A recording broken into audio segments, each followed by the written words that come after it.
And good evening, everybody. This is Michael Filighera. I am with logicalsignals.com and also tradingshoppingtraders.com. And this is the Elliott wave update for the NASDAQ 100 for Wednesday, August 11th, 2021. The NASDAQ continues to throw us curveballs as we work through several back-to-back corrective phases with one impulse wave in between. And this would be the impulse wave, and it actually forming three waves, which we have now gone back to. I will explain in more detail. The curveball was that on the way to completing this correction, the NASDAQ decided to throw us an X wave. This rally off the CPI number this morning, followed by the decline to an additional new low. For the sequence. So what I did, I took a step back and realized, okay, if I'm going to count this as three, then it's going to fit better that this is probably going to work its way into a diagonal triangle up. And so I'm going to go with it. And that puts that at ABC, and this is the subminute wave one. Then I was looking for a bottom for a wave two, whether that was going to be of a smaller degree than this, but still a wave two correction, which I was feeling completed right there. At the initial low of 14,976, that happened in globex overnight. And the market rallying as strong as it did gave strength to that. But they reversed course, and by the next hour and a half into the market, we dropped and we reached today's low at 14,963. So that forced me to label that as the next, which says that we're going to be doing an additional ABC.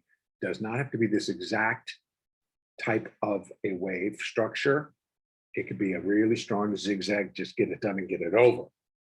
And that all can happen between tonight and tomorrow.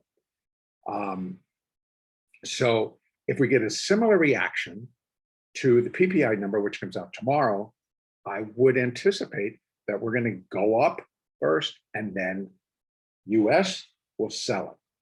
That's what happened today. So I think that there's enough players out there that once these inflation figures come out and they kind of put it all together, they still feel like they're selling at the top. And they come in and they do it. In any case, ABC down is now what I'm looking for. By moving this up, it releases the pressure that it can't drop below there because it already has.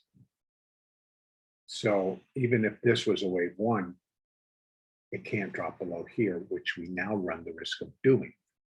So I've given an additional 30, 40 points to a decline.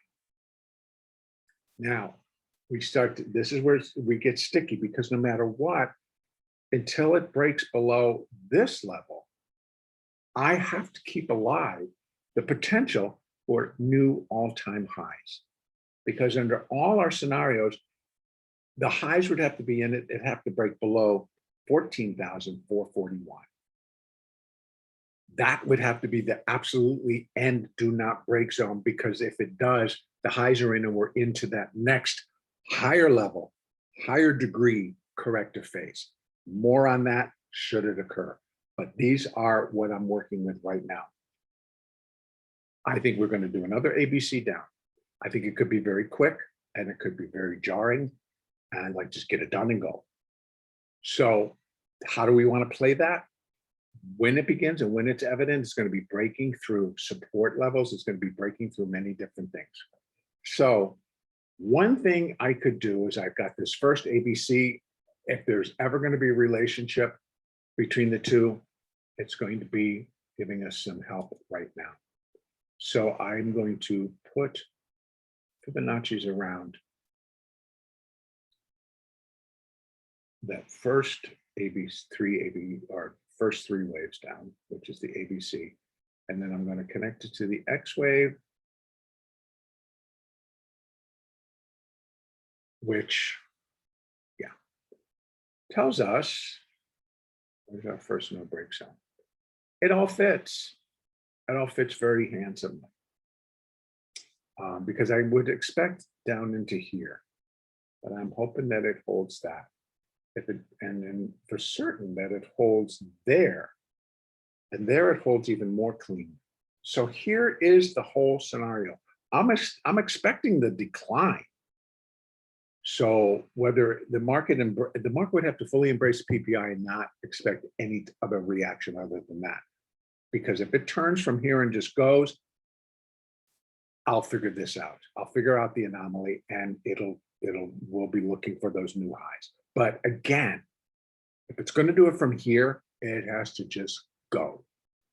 Just period, just go. No stopping, no collecting $200. You just go. So, and I mean, break resistance, break across that, break across that, break across that. And they have to do it pretty nonstop without too much hesitation. There was a lot of hesitation here. When it got up here, even more hesitation until the seller said, oh, enough, boom. So downside could get severe. All of these levels are valid for a second ABC down. It's going to come in a three-wave structure. A, B, C. Wave A could be gigantic in terms of it could be a 5-wave decline, in which case you're like, okay, that's going to produce a lot of different pictures. So we've got to let the market tell us. Right now, I'm not looking for a serious decline unless PPI blows the doors off of inflation on a producer level. That would spell trouble for us consumers more than the companies. But nonetheless, the market may receive it negatively and then it just drops. So for tomorrow, upside, if it's going to happen, it has to go. Anything short of that keeps a stronger downside reaction in line. And this could be A, and whatever that could be a wave B, and the C wave then drops in. I can't measure the C wave other than the projection that I've got on here because I don't have any connecting points within it to measure it out. If we get it to rise up and then we get that number and it declines, then you can run another Fibonacci extension from this high to the low to wherever it tops out and click, and then you're going to get your downside projections. So, and if you get overlap, leaving these on, and you get overlap in here, you're going to get additional confirmation of approximately where this thing likely is going to finish up. Okay, so that's where I'm going to leave it. I'm going to suggest again, I know I'm preaching to the choir, that we follow the moving averages. They will guide us all the way down. Come on. Without a problem, they will guide us. Come on. I'm sorry, because I'm trying to do something and my computer just wants not to allow me to do it. I want to open this up so we can see. Moving averages, they're basically pointing down right now. They're not pointing up. This is on the 30-minute. You got the 200, the 50, the 20, the 8, and the 4 all pointing down. That can change, and your 4 and 8 are going to lead the way. And they're going to get that to turn, and eventually that to turn. If it indeed is going to go up, that's what it has to do, and that all has to follow suit.